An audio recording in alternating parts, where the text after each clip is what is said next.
ಐಶ್ವರ್ಯ ನಡಿ ಪಟ ಪಟ ರೆಡಿ ಆಗಿ ಫಂಕ್ಷನ್ಗೆ ಹೋಗೋಣ. ಹಂಗೆ ಮಾಡಬಾರ್ದು, ಇಂಪಾರ್ಟೆಂಟ್ ಫಂಕ್ಷನ್ ಐತಿ. ನಡಿ ರೆಡಿ ಆದೆ.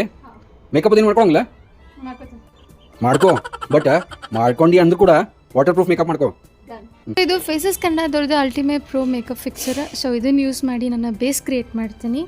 Actually water proof, long lasting ಮತ್ತು ಹೈಡ್ರೇಟಿಂಗ್ ಕೂಡ ಐತಿ. ಆ್ಯಂಡ್ ಈ ಪ್ರಾಡಕ್ಟ್ ಬಂದುಬಿಟ್ಟು ಫೇಸಸ್ ಕನ್ನಡದವ್ರದ್ದು all day hydra matte foundation 3-in-1. So ಇದ್ರಾಗ ಮಾಯ್ಶ್ಚರೈಸರ್ ಮತ್ತು ಸನ್ಸ್ಕ್ರೀನ್ ಕೂಡ ಐತಿ. ಇದು ಲೈಟ್ ವೈಟ್ 24 hours ಮಾಯ್ಶ್ಚರೈಸಿಂಗ್ ಆಗಿಟ್ಟಿರ್ತದೆ. ಆ್ಯಂಡ್ ಸನ್ಸ್ಕ್ರೀನ್ ಕೂಡ ಐತಿ, ಫ್ಲಾಲೆಸ್ ಕವರೇಜ್ ಕೂಡ ಕೊಡ್ತದೆ. ಇದು ಕಂಪಿ ಮತ್ತು ವಾವ್ ಲಿಪ್ಸ್ಟಿಕ್ ರೀ. ಶೇಡ್ ಬಂದುಬಿಟ್ಟು ಚಾಕೋ ಕೌಚರ್. ಇದು ಬಜೆಟ್ ಫ್ರೆಂಡ್ಲಿ ಮತ್ತು ಲಾಂಗ್ ಲಾಸ್ಟಿಂಗ್ ಕೂಡ ಐತಿ. ಪಿಗ್ಮೆಂಟೇಷನ್ ಸಪೋರ್ಟ್ ಕೂಡ ಕೊಡ್ತದೆ. ಫೈನಲ್ ಲುಕ್ ರೀ. ವಾಟರ್ ಪ್ರೂಫ್ ಮೇಕಪ್ ಮಾಡ್ಕೊತೀನಿ ಅಂತ ಹೇಳಿ ಆಕರ್ಷಕ್ ಹೇಳಿದ್ದೆ. ಸೊ ಟೆಸ್ಟ್ ಮಾಡೋಣ ಬನ್ನಿ. ಸೊ ಮತ್ತೆ ರೀಟೆಸ್ಟ್ ಮಾಡತ್ತೀನಿ, ನೀರು ಹಾಕೊಡತ್ತೀನಿ. ಈಗ ಟಿಶ್ಯೂ ಪೇಪರ್ ಒಳಗೆ ನೀವು ನೋಡ್ಬೋದು ಏನೂ ಟ್ರಾನ್ಸ್ಫರ್ ಆಗಿಲ್ಲ. ಸ್ಕ್ಯಾನ್ ಮಾಡಿರಿ QR code, get the products today.